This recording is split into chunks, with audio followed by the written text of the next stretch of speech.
this morning. We're continuing right off from where we stopped last week. Last week we read the Beatitudes, and we finished here with the rejoice and be glad, because great is your reward in heaven. For in the same way they persecuted the prophets who were before you. And so then we're going into Matthew chapter 5, that same chapter, verses 13 through 20. Hear the word of God. You are the salt of the earth, but if the salt loses its saltiness, how can it be made salty again? It is no longer good for anything except to be thrown out and trampled by men. You are the light of the world. A city on a hill cannot be hidden. Neither do people put a lamp or light a lamp and put it under a bowl. Instead, they put it on its stand, and it gives light to everyone in the house. In the same way, let your light shine before men, that they may see your good deeds and praise your Father in heaven. Do not think that I have come to abolish the law or the prophets. I have not come to abolish them, but to fulfill them.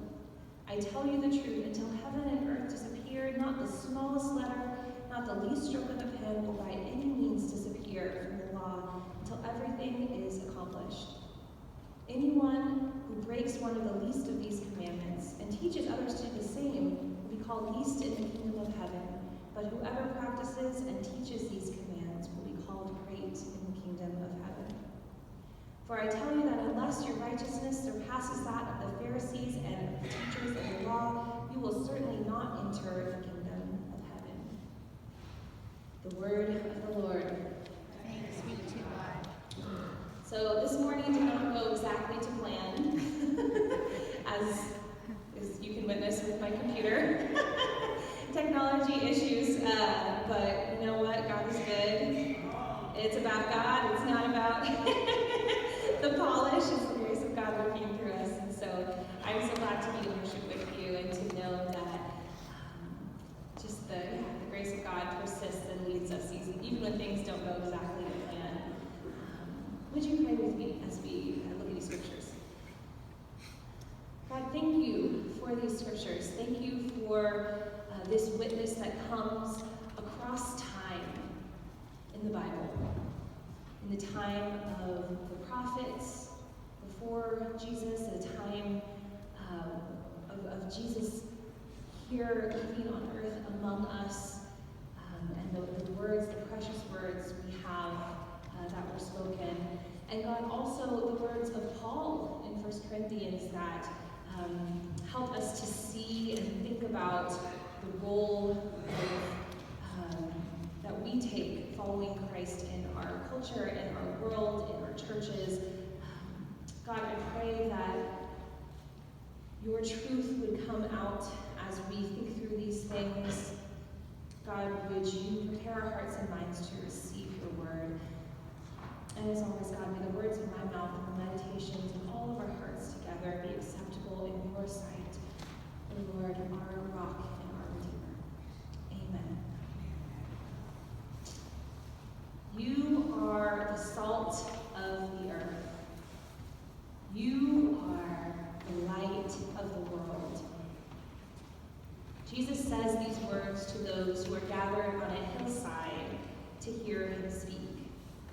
He has just proclaimed the Beatitudes and addressed the people directly there, too, in the last Beatitude.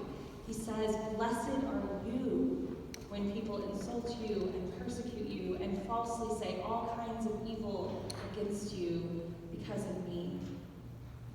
And right after this bittersweet blessing, he continues, saying, "You are the salt of the earth."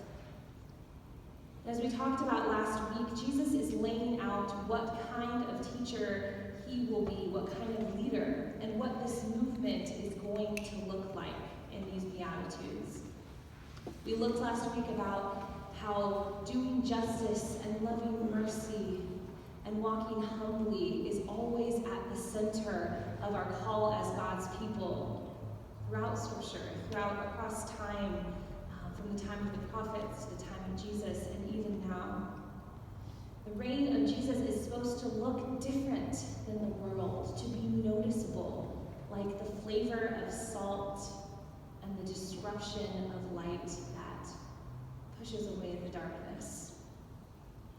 We've been reading in 1 Corinthians over the last couple of weeks also about the wisdom of God that can seem like foolishness to our human ears, but that we are called to take on and to live in service of as we follow Christ, who is the example of God's wisdom, this different kind of perspective. And many of us grew up singing This Little Light of Mine, which we're going to sing in just a few minutes, which I'm excited about. And we hear it and we sing with gusto. It's a tender song for many of us. And it's a great encouragement to me, as I'm guessing you as well. But I wonder if I asked you what it means to let your light shine, what you would say. Yeah, what does that mean? What does that look like in this world? What does it actually mean to be salt and light? I remember that when I was a teenager, in my friend group, I took on the role of the profanity police. My friends were from, I know, right? My friends were from a large variety of faiths and different types of backgrounds, and I nagged them all, frequently telling people, watch your mouth. Sometimes it worked, and sometimes it didn't, but I felt it was my job to do this. And this was the height of, there's this youth group movement that was in the late 90s and early 2000s that I was definitely a part of. And it was this larger culture, and there were these things that were kind of the markers of whether or not you were really taking your faith seriously or not. And cussing was definitely one of them. And if you didn't follow the rules, you certainly didn't speak up because you would be judged pretty harshly. And I look back and it's interesting because it seems a little bit surface level now. And if I really think about it, because I think that there is a lot of good reasons to not swear. Yes. But the deeper message there is to be careful of our words. And I think I actually had a sense of being sensitive about words because I had experienced some bullying in late elementary school with some pretty awful words. And so in my own head, I was like, this is how we would protect from those. And as I continued on in life, of course, I realized that sometimes the most hurtful words are not cuss words. A lot of times the most hurtful things we say to each other don't actually include those. They can include all kinds of words. And so there is this difference then, rather than just being about the words, to being about choosing our words carefully and compassionately as we speak to each other. And I think that moving toward is part of what it means to be salt and light in this world, not just moving away, but moving toward. We can get caught up in the don'ts of our faith life, but Jesus' invitation here certainly seems to be an invitation to action. And I had the great joy of being able to go to the Presbyterian Women's Bible study this past week, and they are doing a fascinating study this year on the Ten Commandments, and that is one of the big themes that's being presented, is that these commandments are not just don't do this, but they're saying move towards this value of God.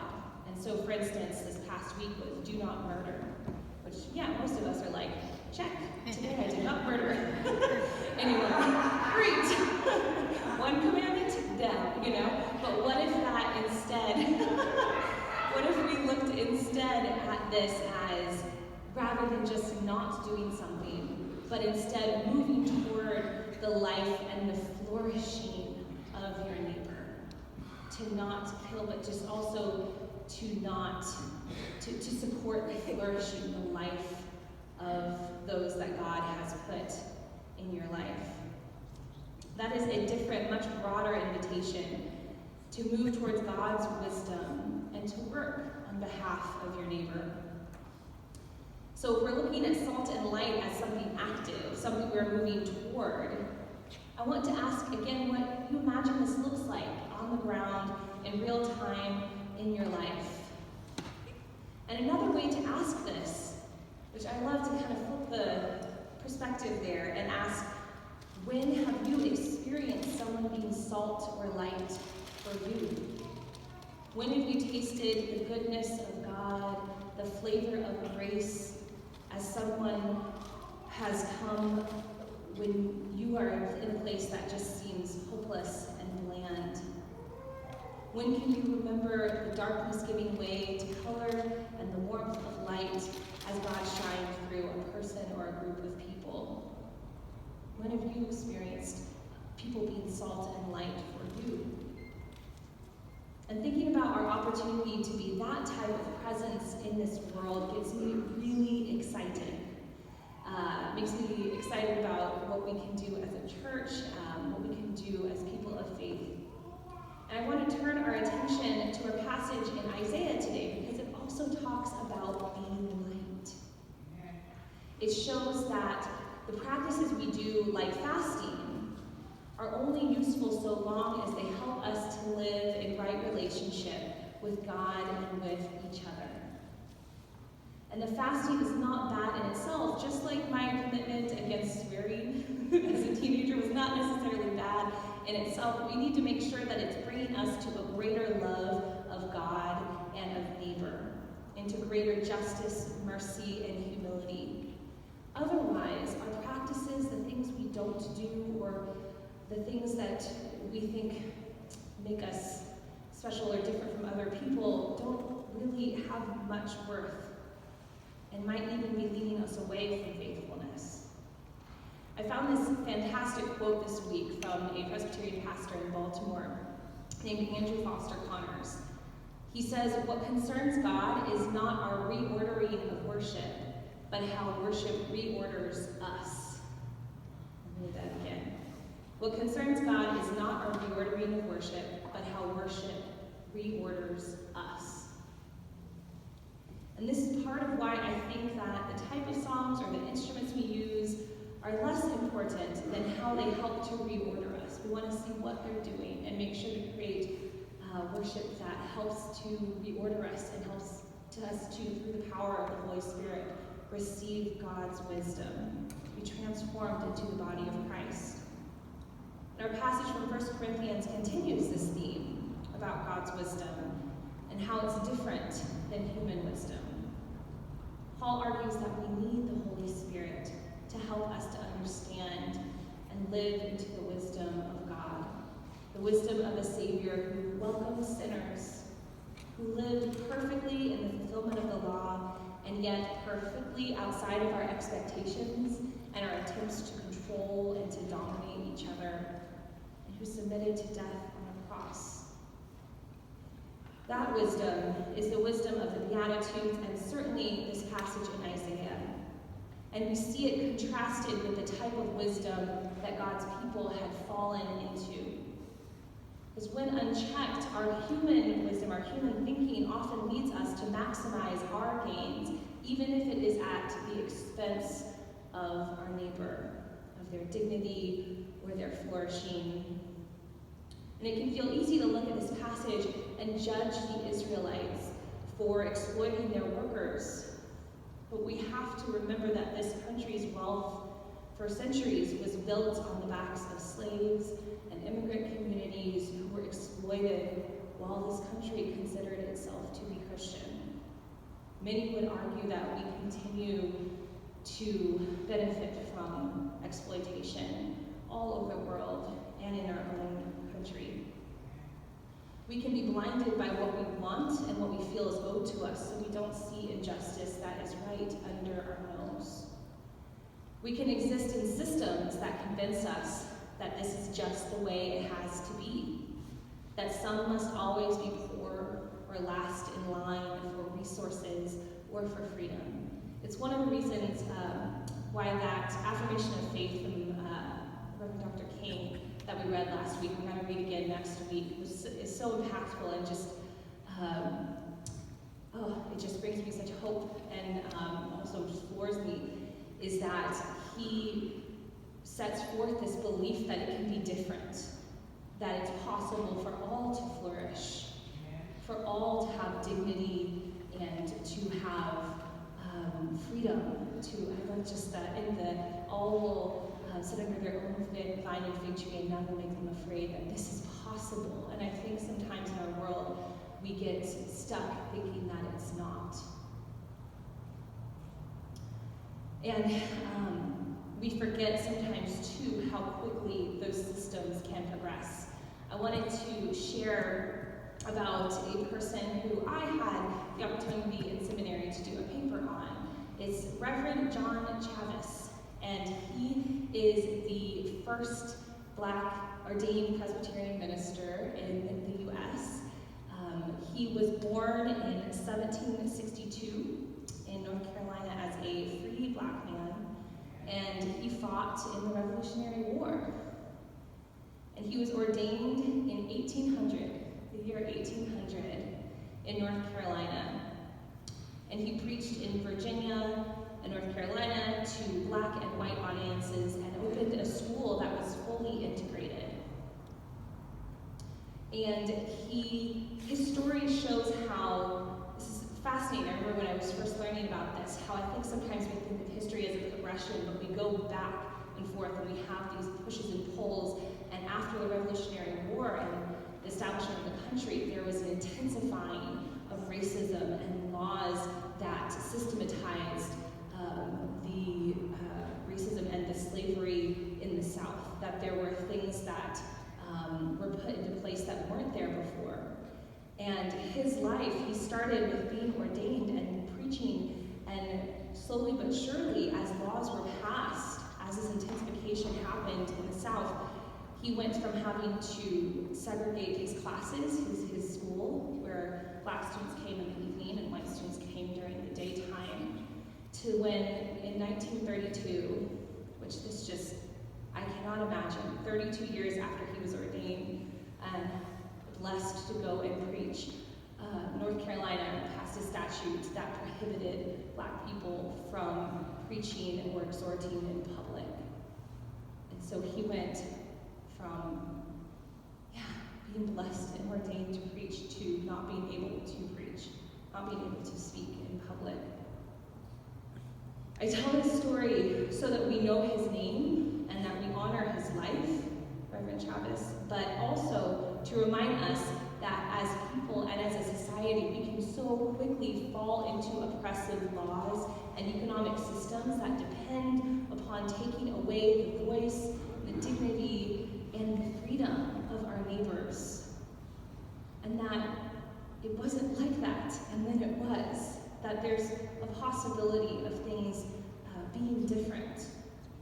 Isaiah's words are haunting because they show God's judgment on this type of injustice and those who participate in it. Even when they are trying to be pious through prayer and fasting, it's possible for us to be trying and to miss completely what God is calling us to. That's why we need to continue to ask hard questions about where we get our resources and how we treat those who work to support our living.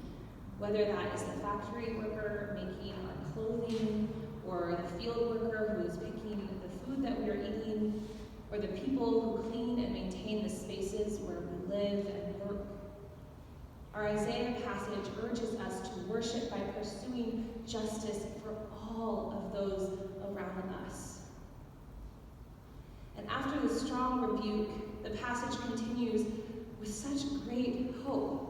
It's so interesting. It goes from this really strong rebuke, and I see what you're doing, and it's, that your worship doesn't mean anything while you are oppressing people in your midst. And it goes from that to this vision of such great hope for something different. We are told not to just avoid injustice, but to run towards God's care and love for the people in our lives.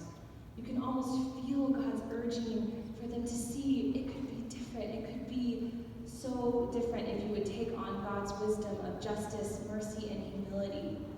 And when we live toward God's justice, then I want to read this again because I want us to hear it, that your light will break forth like the dawn and your healing will quickly appear. Then your righteousness will go before you, and the glory of the Lord will be your rear guard.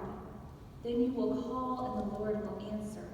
You will cry for help, and God will say, "Here am I." If you do away with the yoke of oppression and the pointing finger and malicious talk, if you spend yourselves in behalf of the hungry and satisfy the needs of the oppressed, then your light will rise in the darkness, and your night will become like the noonday. The Lord will guide you always. God will satisfy your needs in a sun-scorched land and will strengthen your frame. You will be like a well-watered garden, like a spring whose waters never fail. What a vision of flourishing and of hope. Notice that. Let's make sure and know that with God's wisdom, we see that justice is not just good for the oppressed, it's good for the oppressor too.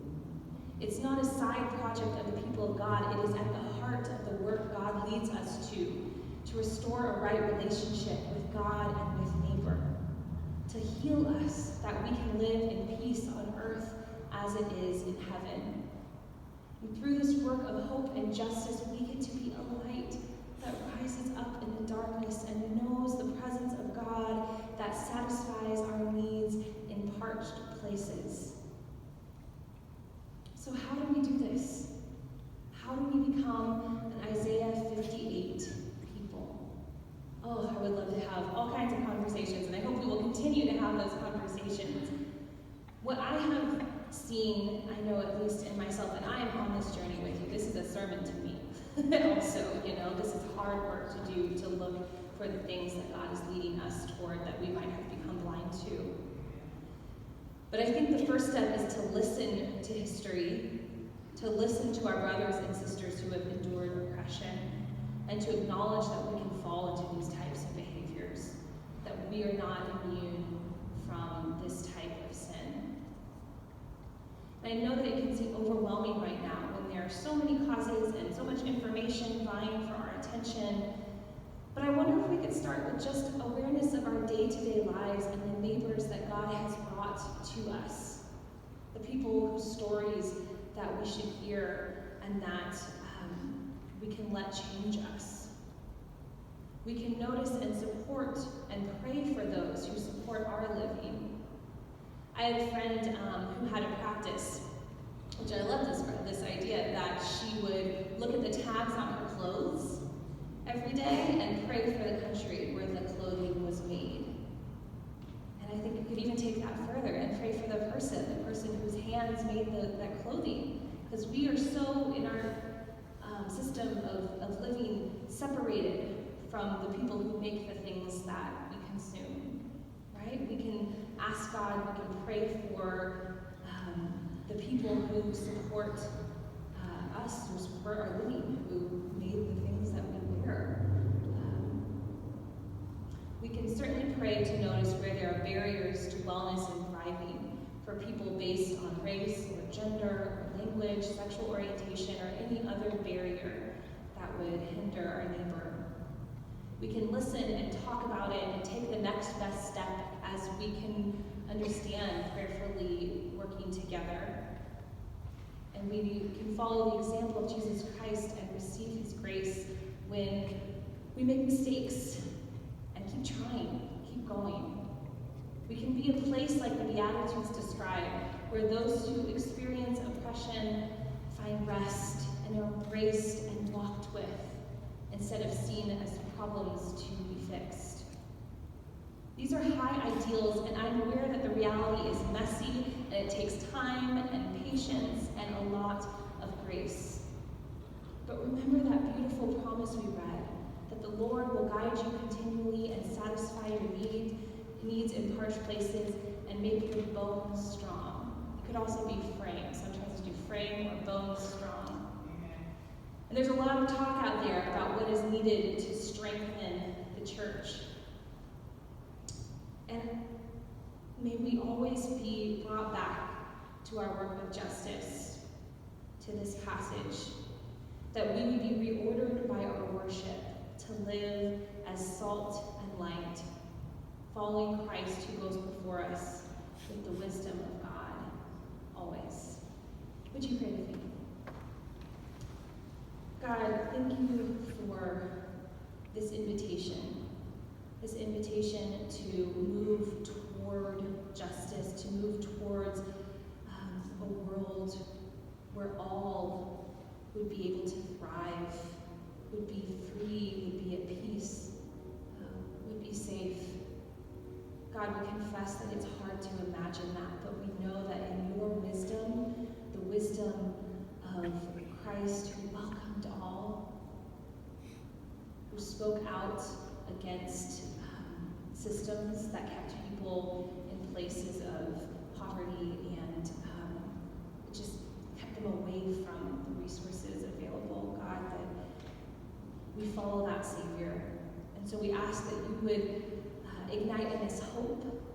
We ask that you would lead us, that you would open our eyes to things that we are participating in that might be hindering the flourishing or even actively pushing people down, pushing our neighbors out of the ability to thrive and to flourish as you have created them to be. Would you use us? Would you make within us clean hearts that we would serve you with your wisdom